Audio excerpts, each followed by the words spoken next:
ഇത് Manjapra mass Motors എന്നായിരുന്നു. നമ്മൾ ഹോണ്ട ഹോർണറ്റ് വണ്ടി നമ്മളത് വർക്കിന് കയറ്റിയിട്ടുണ്ട്. ജനറൽ സർവീസായിട്ടാണ് ചെയ്യുന്നത്. ഫുള്ളായിട്ട് എല്ലാ ഭാഗങ്ങളും നമ്മൾ ചെക്ക് ചെയ്തിട്ടുണ്ട്. അപ്പോൾ നമ്മൾ അതിൻ്റെ ടെസ്റ്റ് ഡ്രൈവ് നടത്തി കഴിഞ്ഞപ്പോൾ അത്യാവശ്യം കംപ്ലൈൻറ്റ് ഉണ്ട് വണ്ടിക്ക്. വണ്ടി ഓടിക്കുമ്പോൾ തന്നെ ഫ്രണ്ടിൽ നിന്ന് അത്യാവശ്യം നല്ല രീതിയിൽ സൗണ്ട്, ഗട്ടറൊക്കെ ചാടുമ്പോൾ നല്ല സൗണ്ട് ഉണ്ട്. പിന്നെ അതുപോലെ ബാക്ക് വീലിൽ നിന്ന് ചെയിൻ്റെ ഭാഗത്ത് നല്ല സൗണ്ട് ഉണ്ട്. പിന്നെ സെൽഫ് എടുക്കാൻ ഭയങ്കര ബുദ്ധിമുട്ടുണ്ട്. അത് വണ്ടി റണ്ണിങ്ങിലൊരു മിസ്സിങ്ങൊക്കെ കാണിക്കുന്നുണ്ട്.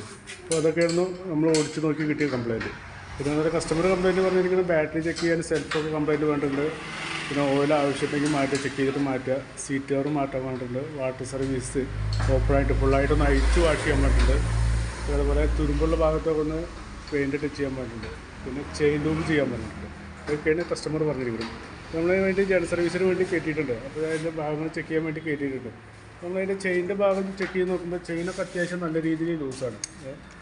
റണ്ണിങ്ങിനാണെങ്കിൽ നല്ല രീതിയിൽ സൗണ്ടുണ്ട് ചെയിൻ്റെ ഭാഗത്ത്. അത് ചെയിൻ സ്പോക്കറ്റ് കംപ്ലൈൻ്റ് ആണ്. ചെയിൻ ലൂബ് ചെയ്തിട്ട് കാര്യമില്ല. ചെയിൻ ലൂബ് ചെയ്ത് കഴിഞ്ഞാലും ആ സൗണ്ട് മാറില്ല. ചെയിൻ സ്പോക്കറ്റ് ഉണ്ടോ ഇവിടെയൊക്കെ ഈ പല്ലുകളുടെ ഈ തേയ്മാനമൊക്കെ ഭയങ്കര നല്ല രീതിയിൽ തേയ്മാനം വന്നിട്ടുണ്ട്. നല്ല ഗ്യാപ്പ് വന്നിട്ടുണ്ട്. അപ്പോൾ അതിൻ്റെ നല്ല രീതിയിലുള്ള സൗണ്ട് ഉണ്ട്. അപ്പോൾ ചെയിൻ ലൂബ് ചെയ്ത് കഴിഞ്ഞാലും ആ ചെയിൻ സൗണ്ട് മാറില്ല. ചെയിൻ സ്പോക്കറ്റ് മാറ്റി കഴിഞ്ഞാലാണ് അത് ക്ലിയർ ആവുള്ളൂ. പിന്നെ ആ ബാക്ക് വീലിൻ്റെ ഭാഗത്ത് ആ ബ്രേക്കിൻ്റെ പാഡൊക്കെ ചെക്ക് ചെയ്ത് നോക്കുമ്പോൾ ഡിസ്ക് പാഡൊക്കെ നമുക്ക് അത്യാവശ്യം നല്ല രീതിയിൽ പുതിയ പാഡ് കിടക്കണം. അതിപ്പോൾ ഉപയോഗിക്കാനുണ്ട്. പിന്നെ വേറൊരു കംപ്ലൈൻറ്റ് പറഞ്ഞു കഴിഞ്ഞാൽ മറ്റേ ബാക്ക് വീലിന് അത്യാവശ്യം നല്ല രീതിയിൽ ഷെയ്ക്ക് കാണിക്കുന്നുണ്ട്. ഇങ്ങനെ പെട്ടെന്ന് കാണുമ്പോൾ നല്ല രീതിയിൽ ഷെയ്ക്ക് കാണിക്കുന്നുണ്ട്. അത് ഈ ബാക്ക് വീലിൻ്റെ ബെയറിങ്ങിൻ്റെ കംപ്ലൈൻ്റ് ആണ്. ആ ബെയറിങ് മാറ്റി കഴിഞ്ഞാലാണ് അത് ക്ലിയർ ആവുള്ളൂ. അതുപോലെ ടയറും നല്ല രീതിയിൽ മോശമായിട്ടുണ്ട്. ഒരു സൈഡ് നല്ല രീതിയിൽ തേയ്മാനം വന്നിട്ടുണ്ട്. ടയറും ഏകദേശം മാറ്റുന്ന ഒരു ഘട്ടത്തിലേക്ക് എത്തിയിട്ടുണ്ട്. ടയറും കൂടി മാറ്റി പോകുന്നതായിരിക്കും നല്ലത്. അതുപോലെ chain sprocket, wheel bearing, tyre ഇത് മാറ്റി റീസെറ്റ് ചെയ്ത് കഴിഞ്ഞാൽ ആ ഭാഗം ക്ലിയർ ആയി പോകും. നമ്മളതിൻ്റെ എയർ ഫിൽറ്ററിൻ്റെ ഭാഗത്തൊന്ന് ചെക്ക് ചെയ്യാൻ വേണ്ടി അയച്ചിട്ടുണ്ട്. എയർ ഫിൽറ്റർ ഇരിക്കുന്നത് അത്യാവശ്യം കുഴപ്പമില്ലാത്തൊരു ഫിൽറ്ററാണ്. പക്ഷേ കിടക്കുന്നത് കമ്പനി ഫിൽറ്ററൊന്നുമല്ല. അപ്പോൾ അതിൻ്റേതായ ഓരോ പ്രശ്നങ്ങൾ വണ്ടിക്ക് കാണിക്കും. അപ്പോൾ നമുക്ക് കയ്യോടെ അതിൻ്റെ എയർ ഫിൽറ്റർ ഒന്ന് മാറ്റിയിട്ടൊന്ന് റീസെറ്റ് ചെയ്യാം. ഞാൻ അതിൻ്റെ എഞ്ചിൻ ഓയിൽ മാറ്റാറായിട്ടുണ്ട്. എഞ്ചിൻ ഓയിൽ ചെക്ക് ചെയ്തപ്പോൾ എഞ്ചിൻ ഓയിൽ മാറ്റാറായിട്ടുണ്ട്. അപ്പോൾ എഞ്ചിൻ ഓയിലും കൂടെ ഒന്ന് മാറ്റിയിട്ട് പോകുന്നുണ്ട്. സെൽഫിൻ്റെ കംപ്ലയിൻറ്റ് കാണിക്കുന്നത് ബാറ്ററി സംബന്ധമായിട്ടുള്ള പ്രശ്നമാണ്. ബാറ്ററി ഇരിക്കുന്നത് ആമറോണിൻ്റെ 2023 ബാറ്ററിയാണ് ഇരിക്കുന്നത്. അത് ബാറ്ററിയുടെ കംപ്ലയിൻ്റാണ് സെൽഫിൻ്റെ കംപ്ലയിൻറ്റ് കാണിക്കുന്നത്. അത് ഞാൻ വോൾട്ട് ചെക്ക് നോക്കുമ്പോൾ 11.90 വോൾട്ട് കിട്ടുന്നുണ്ട്. അത് ടെസ്റ്റിലേക്ക് കൊടുക്കുന്നുണ്ട്. ടെസ്റ്റിലേക്ക് കൊടുക്കുമ്പോൾ 7.65 ആ റേഞ്ചിലേക്കൊക്കെ വരുന്നത്. 6 വരെയൊക്കെ എത്തുന്നുണ്ട്. അതൊക്കെ 8 താഴോട്ട് പോകുന്നു കഴിഞ്ഞാൽ ബാറ്ററി കംപ്ലയിൻ്റ് ആണ്. അത് 6 വരെയൊക്കെ എത്തുന്നുണ്ട്. അപ്പോൾ ബാറ്ററി മാറ്റി കഴിഞ്ഞാലാണ് സെൽഫിൻ്റെ കംപ്ലയിൻറ്റ് മാറ്റുക.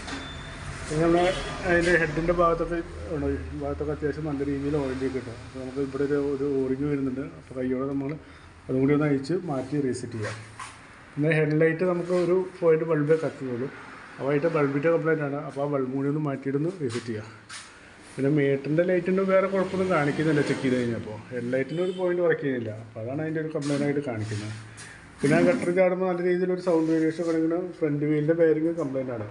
നല്ല ഗട്ടറിൽ ചാടുമ്പോൾ നല്ല രീതിയിൽ സൗണ്ടാണ്. അപ്പോൾ അത് ഫ്രണ്ട് വീലിൻ്റെ ബെയറിങ്ങും കംപ്ലയിൻ്റ് ആണ്. ആ ഫ്രണ്ട് വീൽ ബെയറിങ് മാറ്റി കഴിഞ്ഞാലാണ് അത് ക്ലിയർ ആവുള്ളൂ. പിന്നെ ഫ്രണ്ടിലെ ഡെസ്ക് പാഡൊക്കെ ഒന്ന് ചെക്ക് ചെയ്യാൻ വേണ്ടി അയച്ചിട്ടുണ്ട്. ഡെസ്ക് പാഡൊക്കെ നമുക്ക് മാക്സിമത്തിനാണ് ഇത് ഫ്രണ്ടിലെ ഡെസ്ക് പാഡൊക്കെ. അപ്പോൾ അതും കൂടി ഒന്ന് മാറ്റി റീസെറ്റ് ആക്കാം. ഡെസ്ക് പാഡൊക്കെ കൂടി മാറ്റിയിട്ടൊന്ന് റീസെറ്റ് ചെയ്യാം. പിന്നെ റണ്ണിങ്ങിൽ ഓടിക്കുമ്പോൾ ഒരു മിസ്സിങ്ങിൻ്റെ കംപ്ലയിൻ്റൊക്കെ കാണിക്കുന്നത് കാർബറേറ്ററുമായിട്ടുള്ള പ്രശ്നമാണ് കാണിക്കുന്നത്. കാർബറേറ്റർ ഒന്ന് അഴിച്ച് ക്ലീൻ ചെയ്യാൻ വേണ്ടി നമ്മൾ കാർബറേറ്റർ അഴിച്ചിട്ടുണ്ട്. കാർബറേറ്റർ ഈ ഒരു സ്ലോ ജെറ്റൊക്കെ അത്യാവശ്യം നല്ല രീതിയിൽ ബ്ലോക്കാണ്. സ്ലോ ജെറ്റ് മെയിൻ ജെറ്റ് വലിയ കുഴപ്പമില്ല, നമുക്കത് ക്ലീൻ ചെയ്തെടുക്കാം. സ്ലോ ജെറ്റ് നമുക്കൊന്ന് മാറ്റിയിടേണ്ടി വരും. അതുപോലെ ഈ വാക്വം പിസ്റ്റൺ ഈ സൈഡൊക്കെ അത്യാവശ്യം നല്ല രീതിയിൽ തേയ്മാനം വന്നിട്ടുണ്ട്. അതിൻ്റേതായ ഒരു എയർ വൃത്തം രാവിലെ എടുക്കുമ്പോൾ കാണിക്കുന്നുണ്ട്. ഈ ഒരു വാക്വം പിസ്റ്റൺ കൊണ്ട് മാറ്റിയിട്ടൊന്ന് ക്ലിയർ ചെയ്യാം. ഈ കാർബറേറ്റർ ഫുള്ളായിട്ടൊന്ന് ക്ലീനർ വെച്ചിട്ടൊന്ന് ക്ലീൻ ചെയ്ത് റീസെറ്റ് ചെയ്യാം. അത്യാവശ്യം നല്ല രീതിയിൽ ഒരു പൂപ്പില പോലുള്ള ഒരു കെമിക്കലിൻ്റെ റിയാക്ഷനാണ്. അത് ഇപ്പോഴത്തെ വരുന്ന പെട്രോളിൻ്റെ ഒരു കംപ്ലയിൻ്റാണ്. പെട്രോൾ പറഞ്ഞു കഴിഞ്ഞാൽ 20% നമുക്ക് പെട്രോളിൽ എത്തനോൾ മിക്സ് ചെയ്തിരിക്കുകയാണ്. അതിൻ്റേതായ പ്രശ്നമാണ്. നമ്മൾ വണ്ടി ഏതായാലും ഉപയോഗിക്കുന്ന വണ്ടി ഉപയോഗിക്കാതിരുന്നു കഴിഞ്ഞാൽ ഈ ഒരു പ്രശ്നങ്ങളൊക്കെ കാണിക്കും. മിസ്സിങ്, അതുപോലെ ഓവർഫ്ലോ. മെയിനായിട്ട് കാണിക്കുന്നത് വണ്ടി ഓവർഫ്ലോൻ്റെ കംപ്ലയിൻ്റ് ആണ്. അപ്പോൾ തൽക്കാലം നമുക്കത് കാർബറേറ്റർ ഒന്ന് ഫുള്ളായിട്ടൊന്ന് അഴിച്ച് ക്ലീൻ ചെയ്ത് റീസെറ്റ് ചെയ്യാം. എന്നിട്ട് ആ സ്ലോ ജെറ്റൊക്കെ മാറ്റിയിട്ടൊന്ന് ക്ലിയർ ചെയ്യാം. ഇതൊക്കെയാണ് നിലവിൽ നമുക്ക് വണ്ടിക്കായിട്ടുള്ള അത്യാവശ്യം മെയിൻ്റെനൻസ് ഉണ്ട് വണ്ടിക്ക്. അപ്പോൾ ഞാനിപ്പോൾ നിലവിൽ വരുന്ന വർക്കിൻ്റെ ഒരു എസ്റ്റിമേറ്റ് പറയാം. അതിന് നമ്മൾ ചെയിൻ സ്പോക്കറ്റ് ഉൾപ്പെടുത്തുന്നുണ്ട്, എഞ്ചിൻ ഓയിൽ, എയർ ഫിൽറ്റർ, പിന്നെ അതുപോലെ തന്നെ അതിന് സ്പാർക്ക് പ്ലഗ് നമുക്കത് മാറ്റാറായിട്ടുണ്ട്. അപ്പോൾ സ്പാർക്ക് പ്ലഗ് ഉൾപ്പെടുത്തുന്നുണ്ട്. ഫ്രണ്ടിലെ ഡിസ്ക് പാഡ് ഉൾപ്പെടുത്തുന്നുണ്ട്. ബാറ്ററി, ഹെഡ്ലൈറ്റ്, ബൾബ്, ഇതൊക്കെയാണ് നമ്മൾ എസ്റ്റിമേറ്റിൽ ഉൾപ്പെടുത്തുന്നത്. പിന്നെ ടയറിൻ്റെ കേസ് ഉൾപ്പെടുത്തുന്നില്ല, അതൊന്ന് നോക്കിയിട്ടൊന്ന് പറഞ്ഞാൽ മതി. ടയറിൻ്റെ കേസ് മാത്രം പെൻഡിങ്ങിൽ നിർത്തുകയാണ്, അതൊന്ന് നോക്കിയിട്ട് എന്താ ചെയ്യുന്നത് നോക്കിയിട്ടൊന്ന് പറഞ്ഞാൽ മതി. ടയറിന് നിലവിൽ നമ്മുടെ കയ്യിൽ സ്റ്റോക്കില്ല, നമ്മൾ പുറത്ത് കൊടുത്തിട്ടാണ് മാറുന്നത്. അപ്പോൾ അത് മാറ്റുന്നുണ്ട്. ഏതായാലും നമുക്ക് ചെയിൻ സ്പ്രോക്കറ്റൊക്കെ മാറ്റണമെങ്കിൽ നീരായിരിക്കണം. അപ്പോൾ കൈയോടെ അതുകൂടി ചെയ്ത് പോകണമെങ്കിൽ അതൊന്ന് പ്രത്യേകം ഒന്ന് പറഞ്ഞാൽ മതി. ടയർ കൂടാതെയുള്ള ഒരു എസ്റ്റിമേറ്റാണ് പറയുന്നത്, നോക്കിയിട്ടൊന്ന് റിപ്ലൈ ചെയ്താൽ മതി. ഓക്കെ.